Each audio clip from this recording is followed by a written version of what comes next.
नापाक चीन ने भारत के साथ कई बार खेल करने की कोशिश की। कई बार वो हरकतें की जो असहनीय थी, लेकिन भारत ने चीन को उसका माकूल जवाब दिया। अब हाल ही में चीन के जासूसी जहाज युआन वांग 5 को लेकर माहौल गर्मा गया।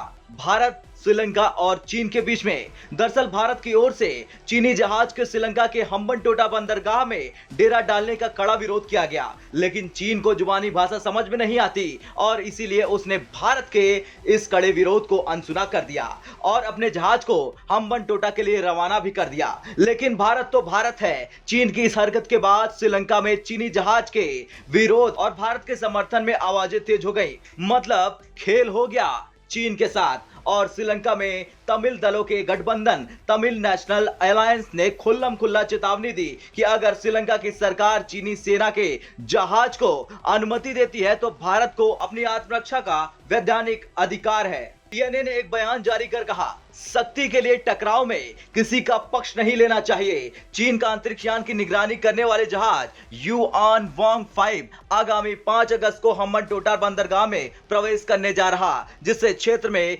तनाव भड़क गया है। हम दूसरे देशों के बीच सख्ती के लिए संघर्ष में किसी का पक्ष नहीं लेना चाहते। हमने लगातार जोर देकर कहा कि हिंद महासागर में चीनी नौसेना की मौजूदगी भारत को रक्षा चिंताओं को लेकर वैधानिक अधिकार देगी। बता दें, ये कोई ऐसा वैसा जहाज नहीं है, बल्कि ये चीनी वैज्ञानिक सोच जहाज है जो 11 अगस्त को हम्बनटोटा बंदरगाह पर लंगर डालेगा, जिसे श्रीलंका ने पैसा नहीं चुकाने की एवज में बीजिंग को 99 साल की लीज पर दे दिया है। भारत के लिए बड़ा खतरा है, क्योंकि पहली बात तो ये जासूसी जहाज है और दूसरा ये कि ये जहाज एक हफ्ते तक अरब सागर में रहेगा और जासूसी की गतिविधियों को अंजाम देगा।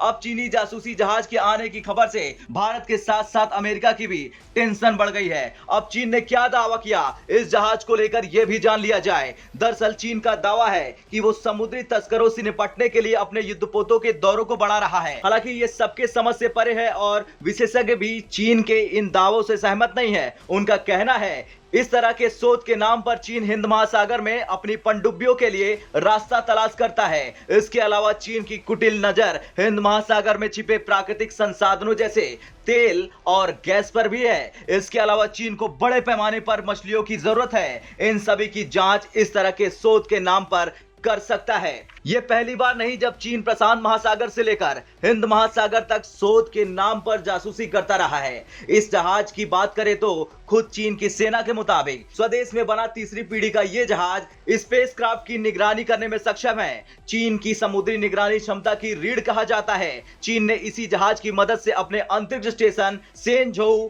चंद्रमा पर भेजे गए प्रोब, मंगल ग्रह के प्रोब और बायडू सैटेलाइट की लॉन्चिंग की सफलतापूर्वक निगरानी की थी। पिछले साल ये जहाज 256 दिनों तक समुद्र में रहा था।